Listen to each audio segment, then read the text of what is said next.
Hello, everyone, and welcome to the Happiness Journey with Dr. Dan podcast, where every journey is worth living. My name is Dr. Dan, and I'm your host for today's episode. I'm a bilingual neurolinguistic programming and cognitive behavior psychotherapist specializing in anger management issues, both court-appointed and private, marriage counseling using the EFT method, dissociative disorders, narcissistic personality disorders, depression, anxiety, dream analysis, and also provide life, business, and retirement coaching support. I provide individual one-on-one sessions in both French or English, and also do group settings.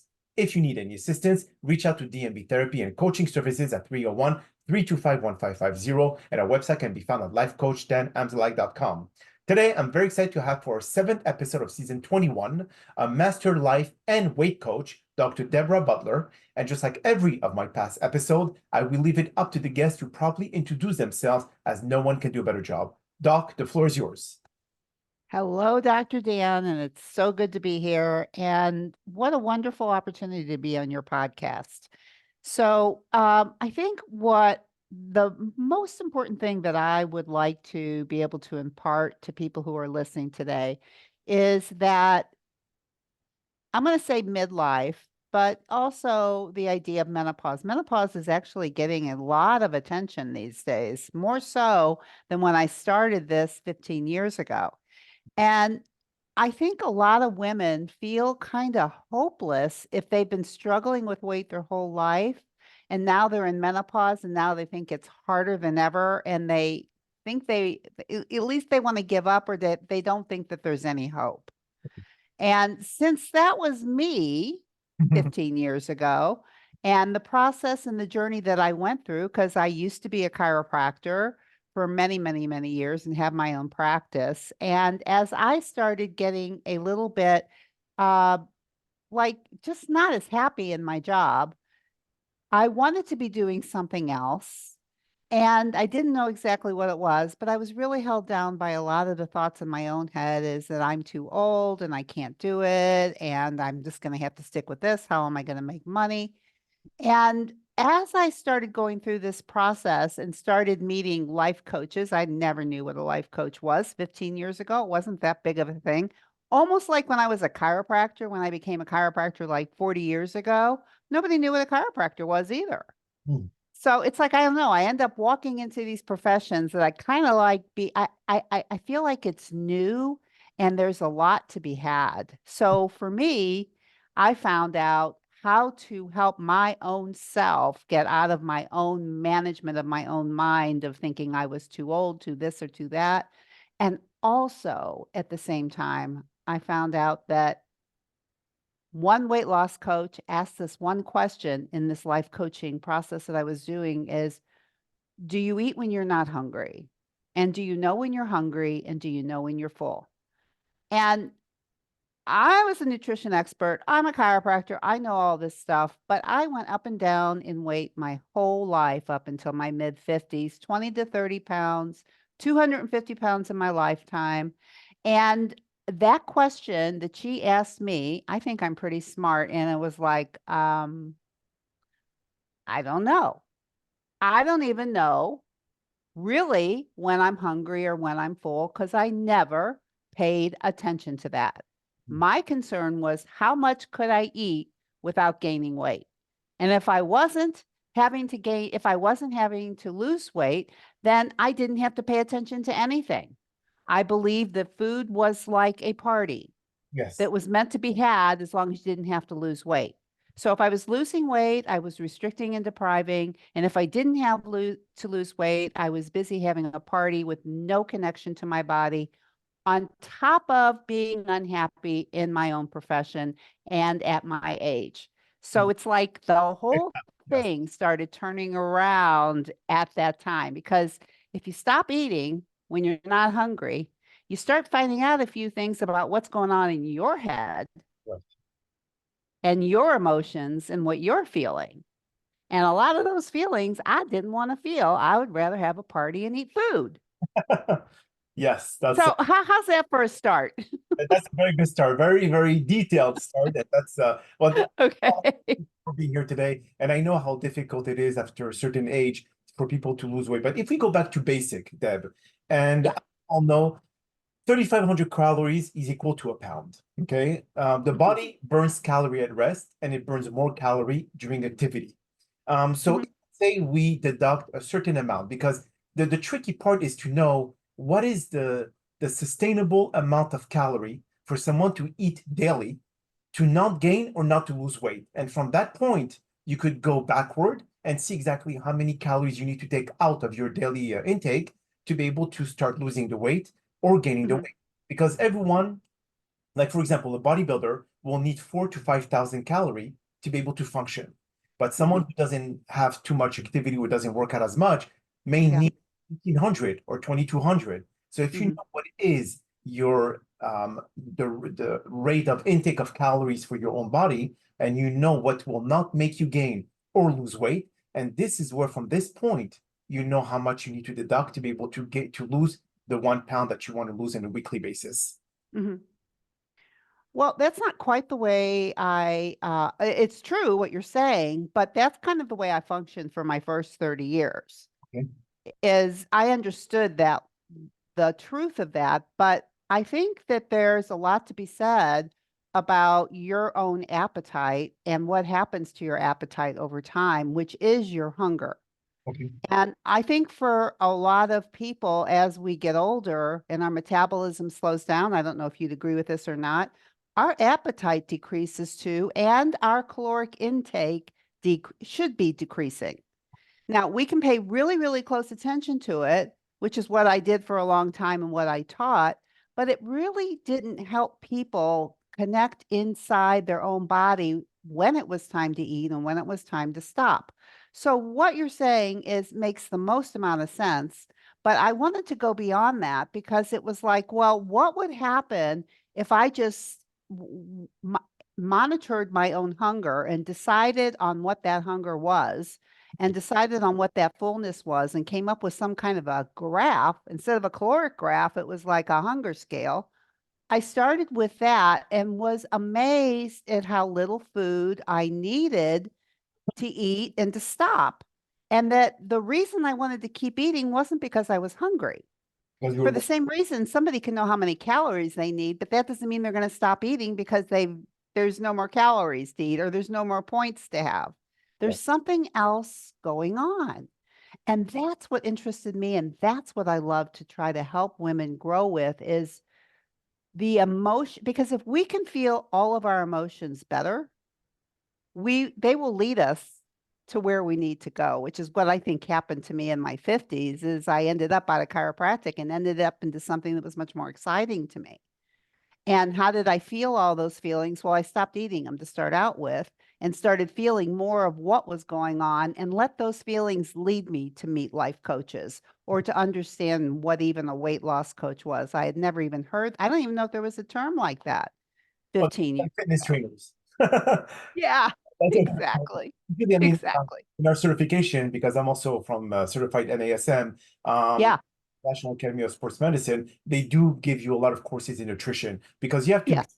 holding a lot of hats. You have to be a nutritionist. You have to be an expert in fitness training. You have to be a kinesiologist. You have to be a psychologist. You have to be everything as a trainer. So Yes. what I've seen when I used to train my client is Yeah. that at a certain age, people, as you mentioned, they're so desperate in wanting to lose weight and they can't. So they usually go with those fad diets that we see Yes. out.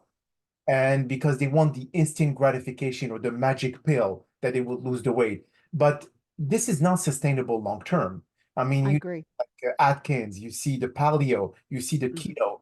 How Mhm. many years can you really last on that without really feeling deficient in nutrition and not having enough protein or not enough carbs or vitamins, whatever it is that you need to be able to Yeah. sustain life? So Mhm. the clients that come to you and they say, "Oh, I've seen this new diet. It gives you this and this and this, and you could lose 15 pounds in a month." Mhm. Would you tell them, you know what, try it for a month and see how it works? Or would you stay away from it because you're going to endanger yourself? Well, actually, most of the people that seek me out already don't want that anymore. That's what they've been doing, and they know it doesn't work. So they're already at the point where it's like, I think what I have to say is refreshing because it's like, I think most people know what to eat. and know what not to eat for their own bodies. If they've been in their bodies for a while, a lot of people know.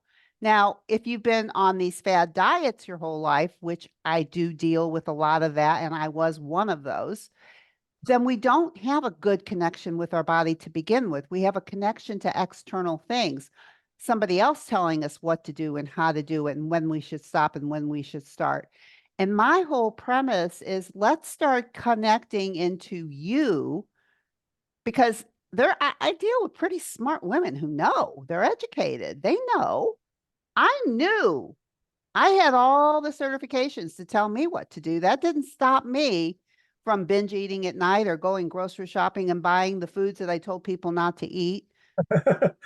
I mean, and so it's like those are the people that I'm dealing with, and they're struggling with weight because they've been struggling with weight. It's not a new thing because they're in menopause.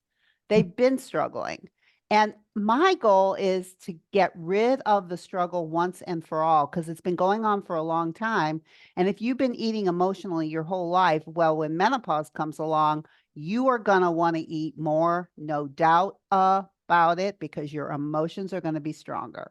I don't know if that makes sense. No, it does. Is it the same as, I'm sure that you know the show from TLC with Dr. Now, My 600-Pound Life, where you see a lot of people, before he does the bariatric surgery, he tells them first lose 80 to 100 pounds on your own because he Mhm. wants them Okay. to break that relationship with food. Because if Yeah. it's emotional eating, then even if you do the surgery or you do a lap band around the stomach and eliminate the intake of food, if you have not broken that relationship with that food, you're going to go back and eat the same way as you did before, despite the surgery. So is it the same thing here where they have to first break that bond that they have with food to be able to successfully lose weight after menopause? I think that's a good way to look at it. And I've created a couple processes called the physical hunger scale and the emotional hunger scale, and how to deal with urges, because I think most of this is either a mind problem or a body problem or a mind body disconnection problem. And everything that we talk about when we talk about the right foods or the right caloric content, at some level, our bodies kind of inform us. And our bodies get a little confused when we stop paying attention to them over the years. Like if we have been eating when we're not hungry for a long time, then our bodies kind of almost say, well, maybe I shouldn't even send you a signal because you don't even listen anyway.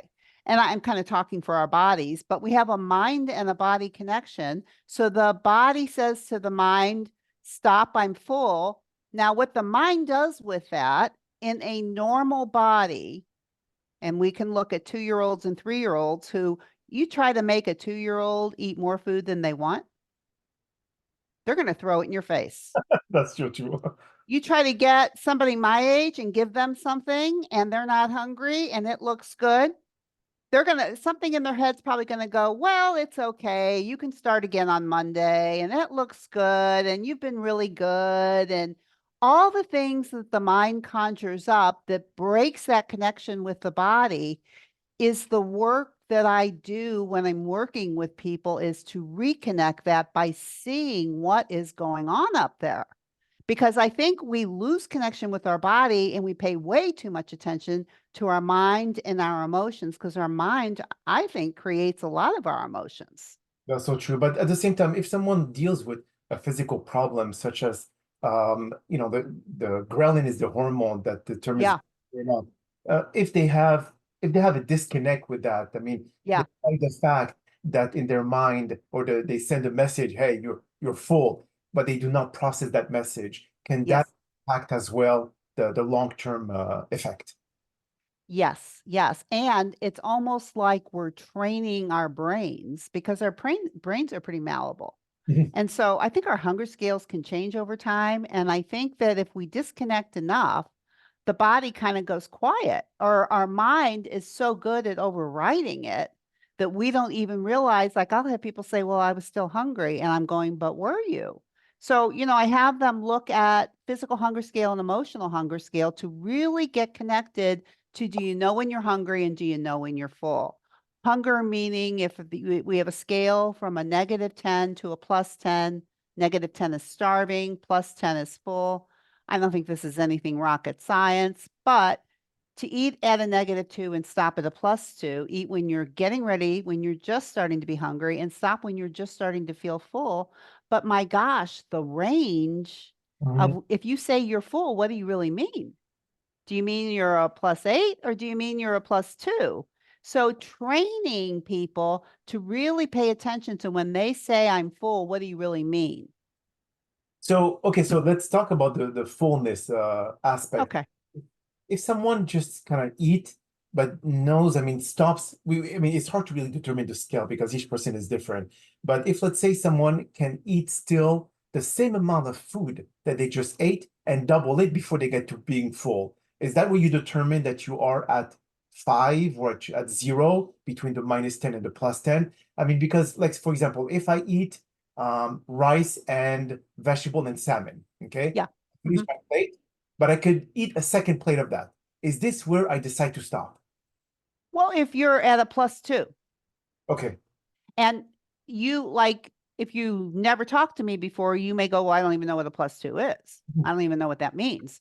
So the beginning of the work is getting those numbers down for you. What do those numbers mean to you, and do you even know? And that is a process that takes a little bit of time just to connect into that so that at least you know I have what I need in my body and something inside of me is telling me to eat more, but it's not because I'm hungry. I think it's really powerful when you can say, but I'm not hungry, as opposed to fooling yourself and going, but I'm still hungry, because emotional hunger can feel physiologically in your body too, because our emotions live there.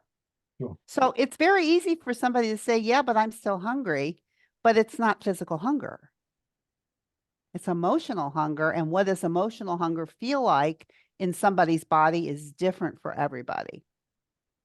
Yes. But being able to identify it is powerful. But after a certain age, when women hit menopause, I mean, the Yeah. hormones goes up and down. I mean, they completely in every single direction. So do you feel that at this point, they need to amplify the effect or the strategies to be able to avoid falling the same trap of eating emotionally based versus the physical need, if you know what I Uh, mean? no, I don't. Ask me again.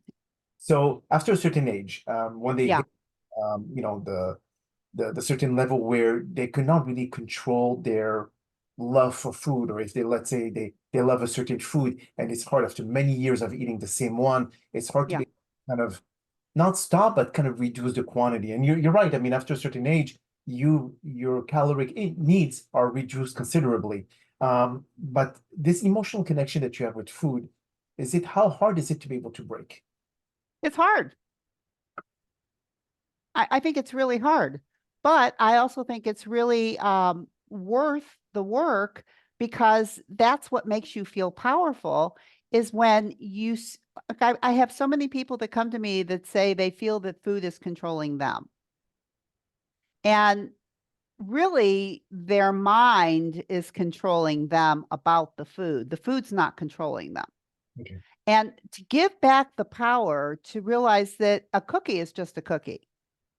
Now, how you think about a cookie is very, very important, because if you talk about cookies like, I love cookies and I can't stay away from them, I can't keep them in my house, I can't, all of that, that will add drama and emotions to the food.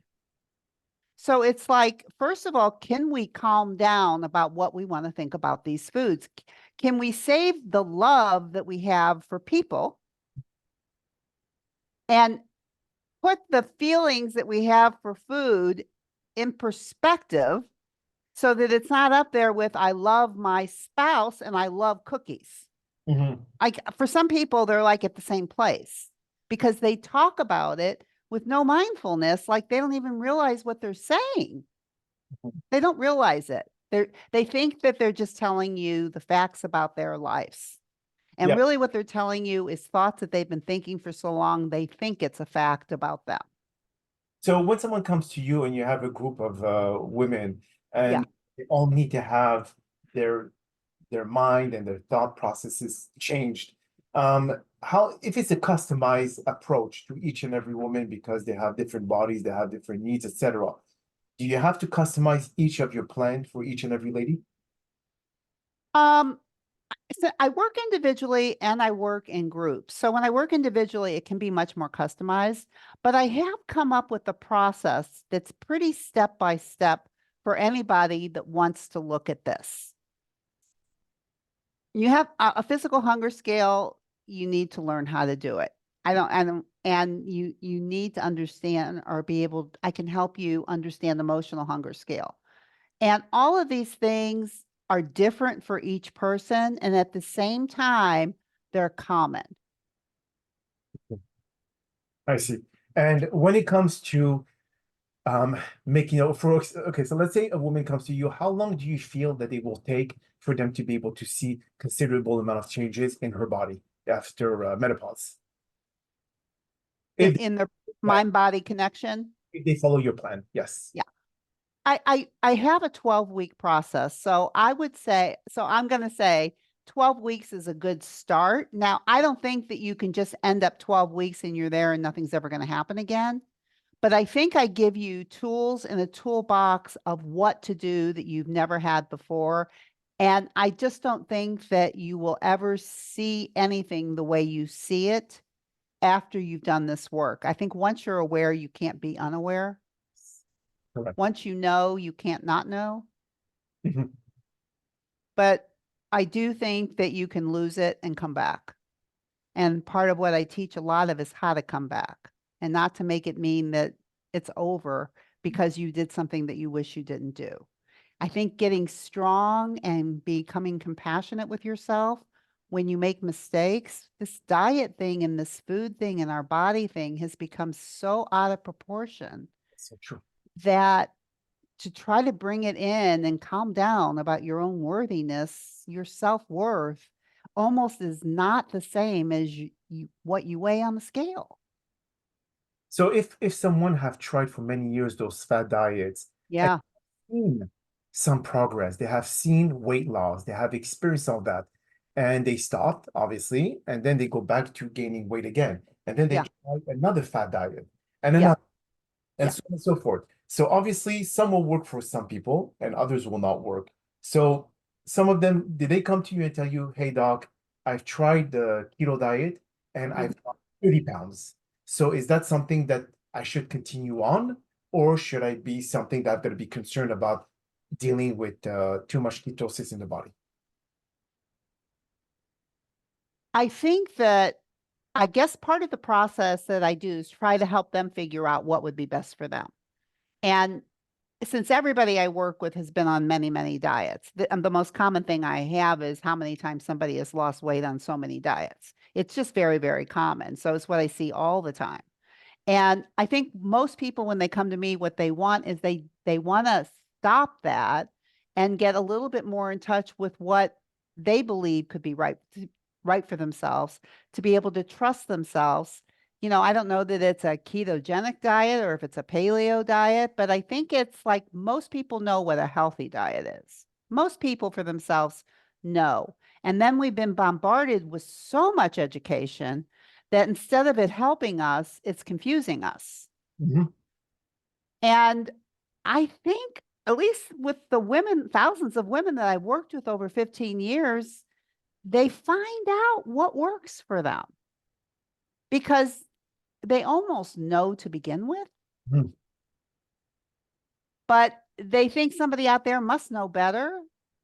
And they think there's something wrong with them because they have a weight problem. But really, it's almost like we have a cultural problem Mhm. about our bodies and what we should eat. And it's like I've been around so many women who are so smart and will be out eating.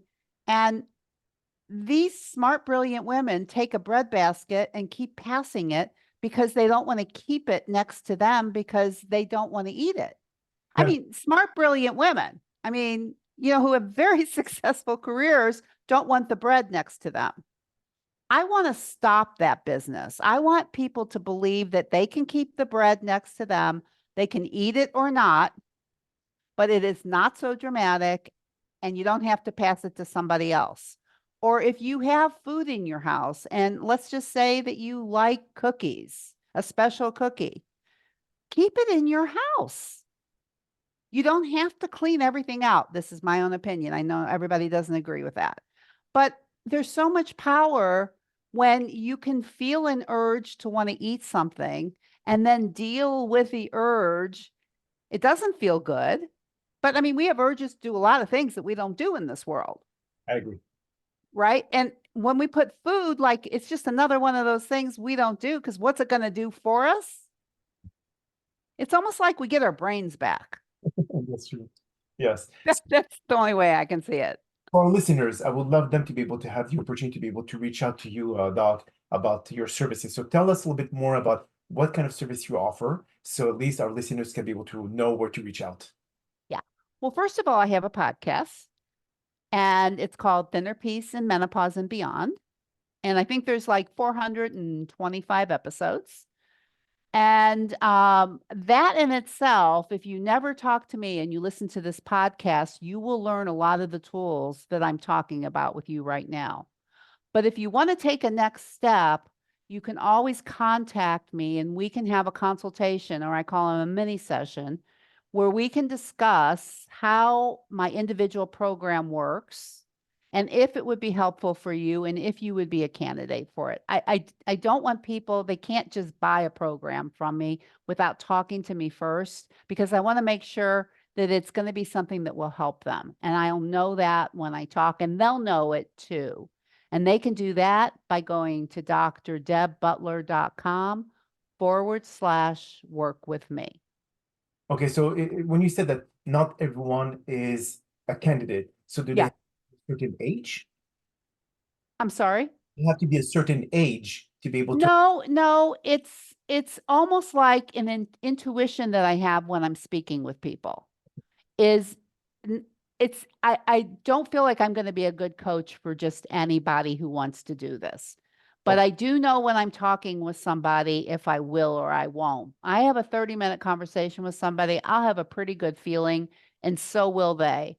And I want it to be successful, and that's usually how I know. beautiful, beautiful. Well, Yeah. Deb, that is all the time that we have for today's podcast. I really appreciate you taking the time of your busy schedule to join us. And thank you again for participating and inspiring our many listeners with your incredible story and knowledge. Now, we hope that you've all enjoyed today's episode. And I'm also very excited about the many upcoming guests that we have scheduled for season 21 of the Happiness Journey podcast, filled with inspirational stories just like the one that you listened today. Now, here are some concluding words of wisdom. Fad diets may promise quick fixes, but they often leave us feeling defeated and disheartened. True health isn't found in extreme measures or fleeting trends. Sustainable well-being is about nourishing our bodies, mind, and souls with balance and kindness. Fad diets promote unrealistic expectation, leading to disappointment and frustration. Let's embrace a lifestyle of moderation where every choice reflects self-love and respect. Remember, the journey to lasting health is a marathon, but not a sprint. Choose sustainability over shortcuts, and you'll find empowerment in every step towards a healthier, happier you. My name is Dr. Dan Amzallag, and you may all keep pursuing your amazing journey in life.